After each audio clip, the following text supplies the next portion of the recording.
প্রণাম। আজ আপনাদের একটা সমস্যা নিয়ে কথা বলবো, যেটা হচ্ছে ভিটামিন বি 12, যেটাকে কোভালামিন বলে। আমরা শর্টে ভিটামিন বি 12 বলি।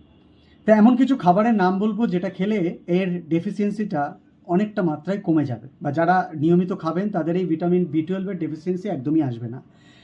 সেটা প্রথম হচ্ছে দুধ, দ্বিতীয় হচ্ছে মাছ বা মাংস, অবশ্যই চিকেন, তৃতীয় হচ্ছে ডিম। ডিম ভীষণভাবে ভিটামিন বি 12-এর একটা ভালো সোর্স।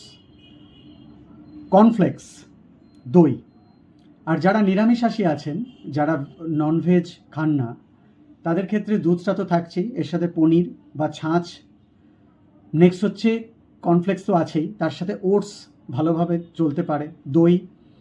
এগুলো ভিটামিন বি 12-এর ডেফিসিয়েন্সি অনেকটা কমাতে সাহায্য করে, বা যারা নিয়মিত খান তাদের এই প্রবলেমটা একেবারেই আসবে না। হ্যাঁ, আরেকটা বোনাস পয়েন্ট, ইডলি ধোসা।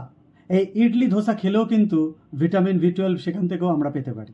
তো সবাই প্রত্যেক দিন নিজের ডায়েটে ভিটামিন বি 12-এর যা যা খাদ্য